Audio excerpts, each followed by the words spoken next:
I'm not going to have it projected up here this morning, so open up with me to Matthew chapter 5. And we're going to start in verse 38, as was read for us this morning. But before we launch into that, I want to ask you, how do you respond when somebody is mean to you? You know, most of us, most of the injury that other people do to us, most of the time, is they say bad things to us. How do you respond? Man, if you're like me, and I'm about to engage in a little bit of confession here, but it ruins my whole day. And if it's mean enough, it can ruin my whole week. Have you been there? You sit there and you brood, and you think about how to get even. You been there? Have you ever, how good are you at fighting with your spouse? I mean, assuming you're married. How good are you at fighting with your coworker? Can you give as good as you got? Most of us find ways of lashing out back, don't we? Isn't that kind of the go-to place for human nature when somebody's bad to us? Have somebody cut you off in traffic, and it ruins your day. Meanwhile, they drive on blissfully unaware that you even exist, and you're going through your whole day grouchy. You ever have one of those days where somebody says something mean to you at the beginning of the day, and at the end of the day, you look back over the cascade of ridiculous behaviors in which you engaged, and you think, why did I do that? It is in the nature of the fallen human. The broken human being wants justice. We want things to be fair and right and good. And after all, we are the star of the play that is our life.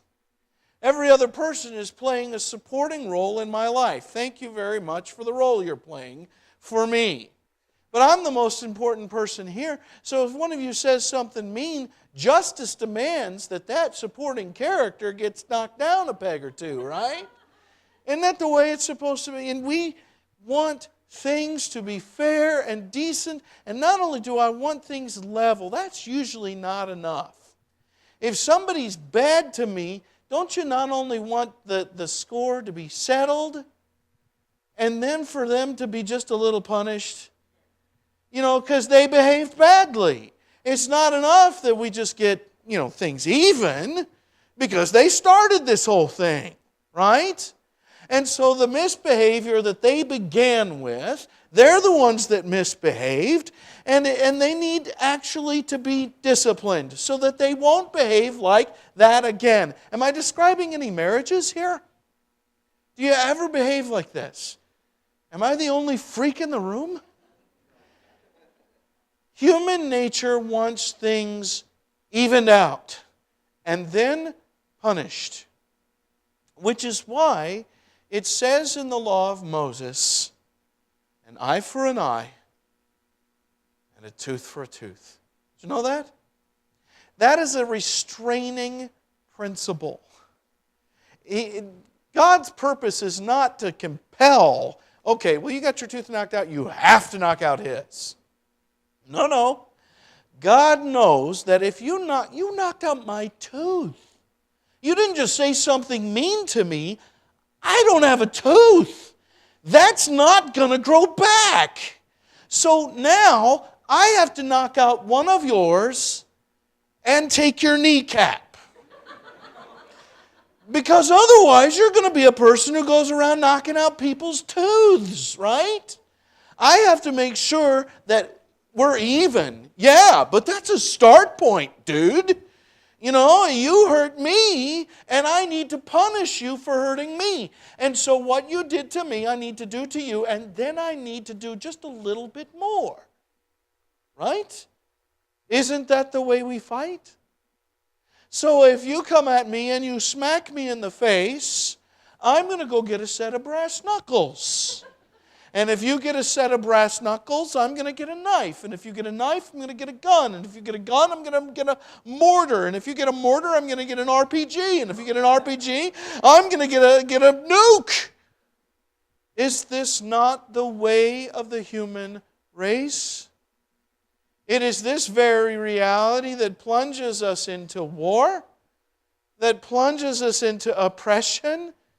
It is this reality that drives us not just to settle scores, but to take it past that. You know, it's not just enough that the mean thing that she said to me, she knows was mean. She needs to have her nose rubbed in it so she won't say mean things anymore. Incidentally, I'm talking about a girl I met on the playground when I was 5. Not that lovely woman over there, because she never says mean things. The human heart wants to get even and then punish. Am I mistaken about that? This is why Moses said, you can go this far. And then stop. Stop. God knows that the human heart wants to say, it's not fair for there to be injustice. I've been wounded, and we ought to make it even here. Well, God knows that with the broken human heart, if He leaves them to themselves, they're going to be constant arms races. The Hatfields and McCoys are going to be everywhere.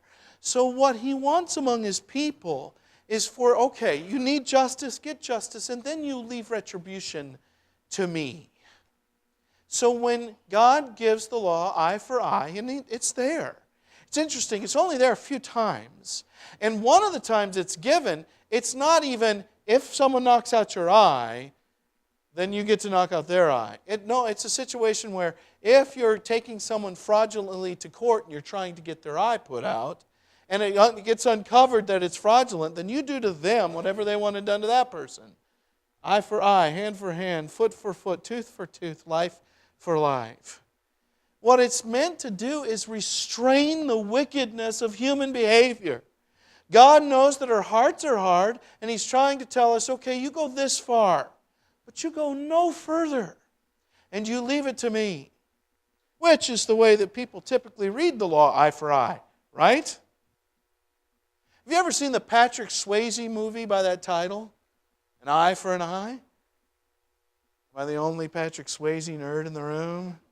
Patrick Swayze's a hillbilly up in the hills. His brother goes down into this big city, and the mafia kills his brother. And so he gets a whole bunch of long-bearded, big-knifed dudes, and they come and mess up the mafia, right? Why do they do that? Eye for an eye, man. They killed one of ours, and we're going to kill 40 of them. That's the way it's supposed. That's the way we read eye for eye. You hurt me, and I have permission from God to hurt you right back. And that's what I'm going to do.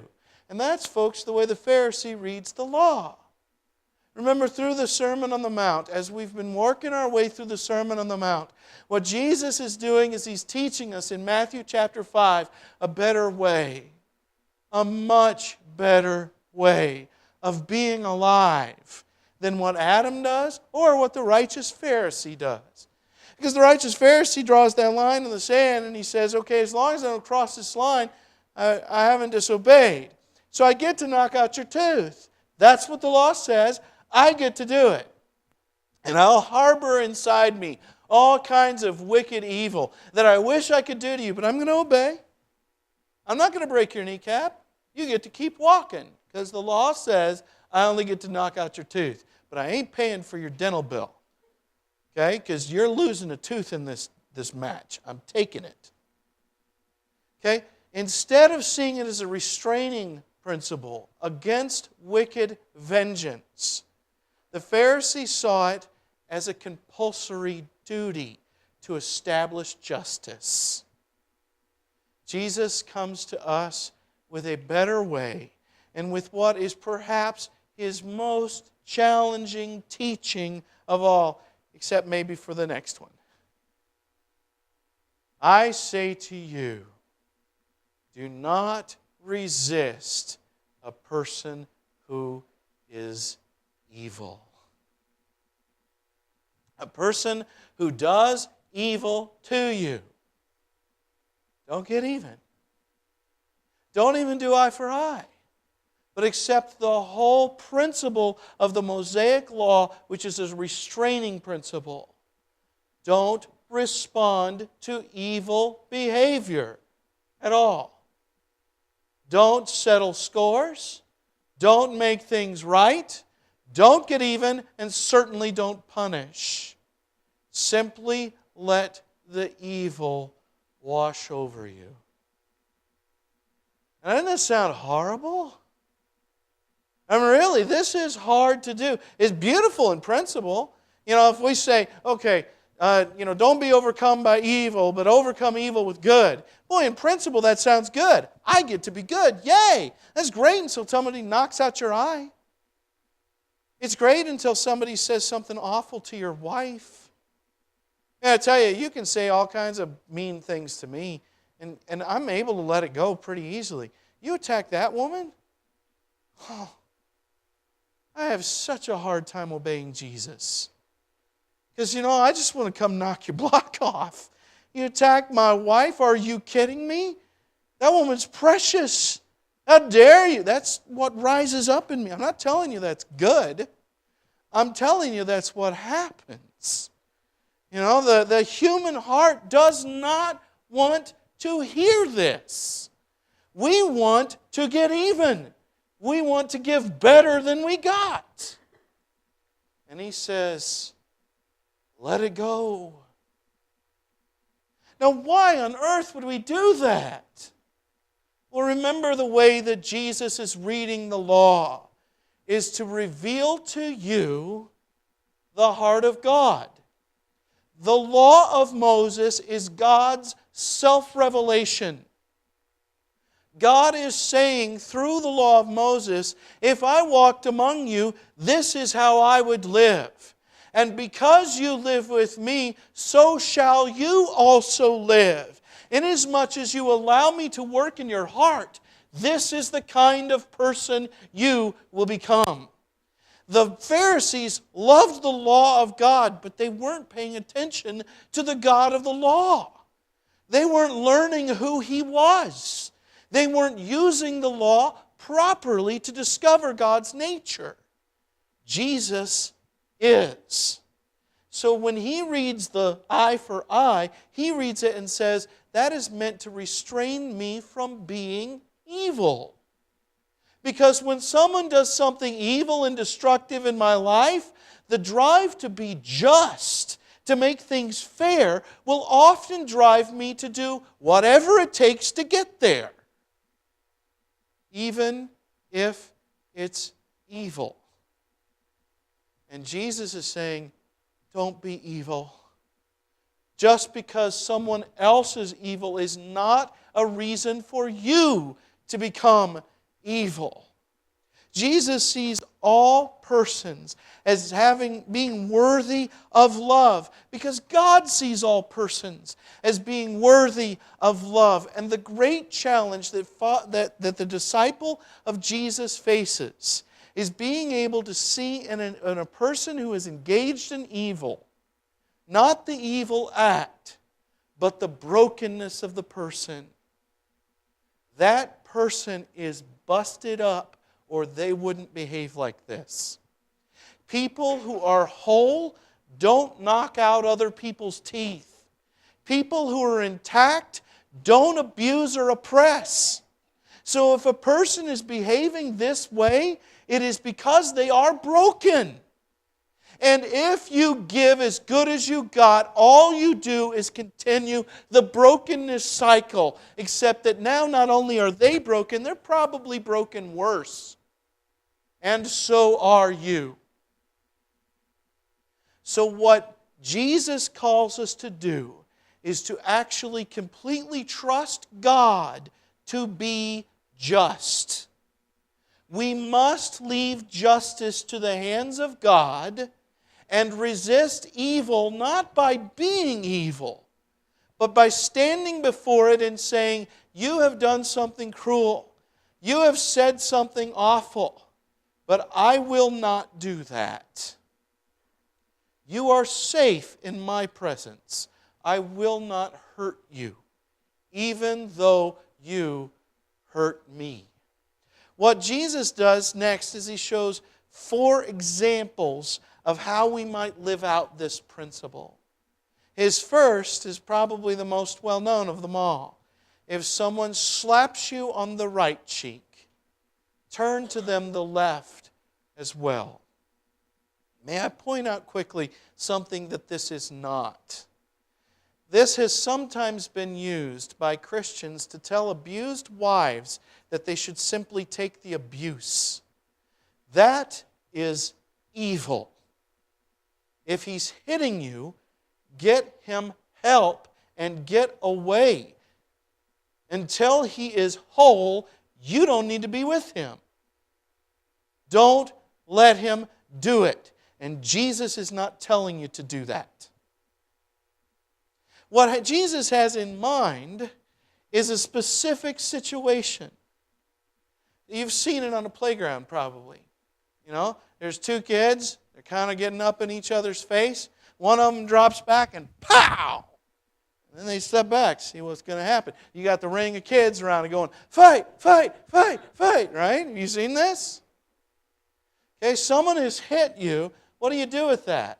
It's not a real common thing in most adult lives, right? But if somebody strikes out at you, what do you do?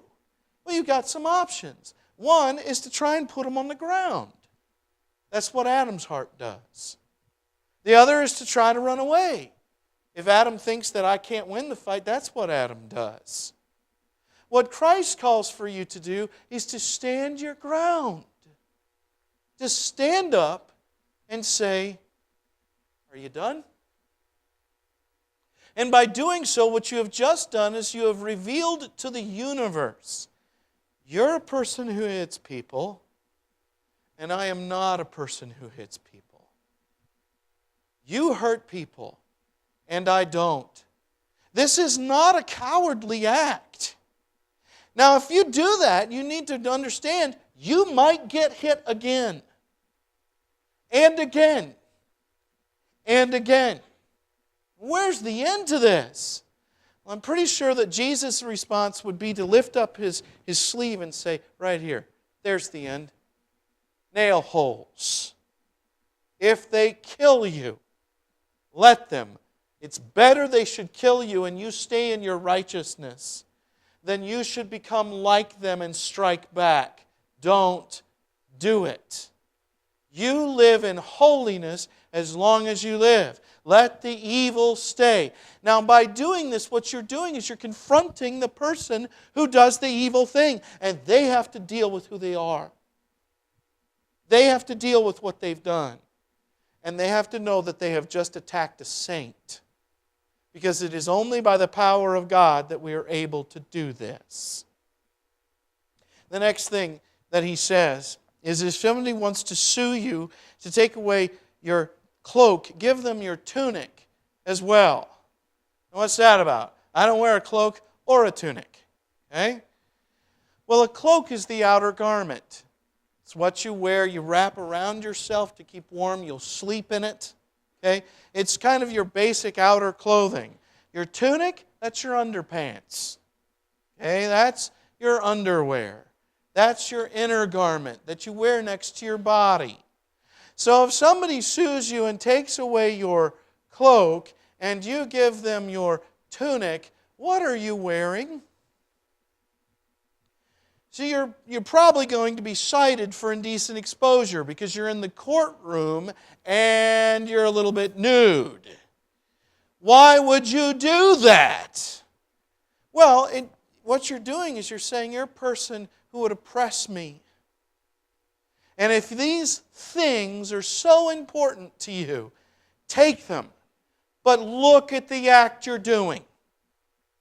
Once again, this is an act of a righteous person being willing to bear shame and humiliation to say to the other, I will not be like you. I will not fight you for this. I will be wronged, I will be shamed, I will be humiliated, but I will not be evil. So you go ahead and you take everything, and may it constantly remind you of this moment. You remember who you were when you did this. And you don't do that because you hate them. You do that because it's shock therapy. Wake up, you're being wicked. Don't do this anymore. His next example is the person who compels you to go with them a mile. It's a pretty commonly known thing that the Roman government, with their soldiers, they carried their heavy pack. And whenever they encountered someone who was not a Roman citizen, one of the oppressed peoples, they could take that pack, put it on their shoulders and say, I have to go 5 miles away. You carry this. But they could only make them carry it 1 mile. After that, the soldier had to take it back and carry it and either find somebody else or carry it themselves. Right? So here's Jesus speaking to oppressed Jews. How many of them have had this experience? Probably most of his audience have experienced this. And if they haven't, they know people who have. Now, when you're carrying that 70, 80, 100-pound pack, how do you feel about the person who put it on your shoulders as they walk casually along beside you? Don't you probably hate them? I will begrudgingly carry this 1 mile, but no further. Jesus says, no. Go beyond what they expect. Why? Because you're compelled to love the person. They may compel you with force to do terrible things, but God calls you to love them even in their brokenness. A whole person would not oppress people like this. A whole person doesn't force people to carry burdens that they shouldn't have to carry. A complete person who's intact within doesn't behave this way. And what that person needs is love. Imagine if every Roman soldier, when they came along in Judea, and they did this, they compelled someone to go with them 1 mile, and they get to the 1 mile mark, and they say, okay, give it back. And the person says, not yet. Let's keep going. No, I can only make you go 1 mile. Give it back. No, I'm not done. I'm not done being good to you. Don't you suppose that if people who did wickedness encountered good people like that, they would eventually say, why are you doing this? I know how heavy that is. I know how hot it is. Why on earth are you being good to me? Because I just ruined your whole day. You had plans for these 3 hours, and I took you away from them. Why are you doing this? Because my God is the Lord, the God merciful and gracious, slow to anger and abounding in steadfast love. My God loves you even though you do this to people. And He wants to love you out of doing this to people. Don't do this anymore. Here's your pack. Wouldn't you become an amazing, transformative agent in the world? If hundreds of people would do this, wouldn't it change the world? This stuff about giving your money away, they're not doing anything wrong to you. You know, they just asked you for something. They're just begging. Why has Jesus lumped that together with this non-retaliation stuff? What He's doing there at the end is He's saying, see the personhood in every person. Respond to the needs of every person. At the foundation of eye for eye is don't depersonalize the other person by pouring out all your wickedness on them. Don't seek your vengeance, because to do that, they have to stop being a person. To ignore a person who's begging or a person who's in need, who's asking for what you have, and it would inconvenience you. In order for you to, you have to shut your heart down to their personhood. You have to be able to walk away and say, no, I'm not going to do that. If you could have done it and you choose not to do it, it's because you looked at their need and said, I'm more important than you. Well, at the heart, that's what eye for eye is all about undoing. The other person is there for you to love them. Even if they're an inconvenience. Even if they hurt you. Now, folks, we hear this And when I want to look at Jesus and say, if I do what you said, my life's going to be awful. I will never win a fight. I will never be able to stand up for no, you are standing up, aren't you? When you stand against evil. Okay, but I will never, ever be able to make things right and I'll lose everything. That's what Adam thinks. That's what the sinful flesh thinks. And that's why it behaves the way it does. It thinks, if I let this evil just sit here, it'll never be made right. God won't ever make it right. Nothing will get right. But what happens when we practice this? When we actually do this? How is your marriage going when you practice eye for eye? How's it going when you practice tit for tat and giving as good as you got? Is that going well for you? Is that working? In order to practice turning the other cheek and going the extra mile, in order to practice these things, what you have to do is you have to see the hurt in the other person. And you have to see the other person and know, if you were whole, you wouldn't behave this way. And I will love you and let God care for you. But I will not become someone who hurts you. As you do that, as you practice it, amazing things happen. People who are enemies because they're fighting and being nasty. When one person just absolutely refuses to fight, very often the fight goes away. And so does the animosity. And so does the enemyhood. We win our enemies when we love them. And when we practice non-retaliation, non-response to evil, or rather an appropriate good response to evil, we overcome evil. I ask you, how many drinking fountains are in this building? A couple. How many of them have a sign over it that says whites only? How many bathrooms are there in this building? Any of them have a sign that say coloreds only on it? Do you realize that's in living memory for a bunch of us in this room? How did that change? Do you realize that it's a man who said we need to live by the principles that Jesus taught that changed our culture? Martin Luther King Jr. was a preacher who said we need to live this way. And we need to actually practice it and do it.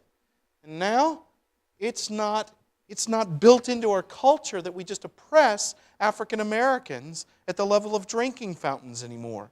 Our culture changed because somebody took what Jesus said seriously and told other people to take it seriously too. It shifted.